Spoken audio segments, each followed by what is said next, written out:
pananaw, paano nakakatulong ang sportsmanship sa karakter ng kabataan? Maraming salamat.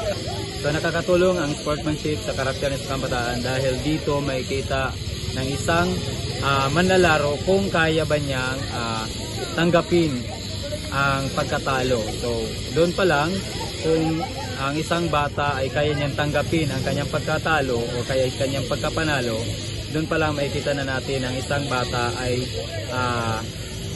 isang magaling na atleta. Dahil 'di ba, kung ikay isang atleta, nasa sarili mo, nasa iyong puso, nasa iyong pagka-atleta kung paano mo siya tatanggapin. Kung wala kang sakit ng loob, sama ng loob, kumbaga wala kang galit, doon pala may kita natin na isang atleta ay tunay na atleta. Maraming salamat.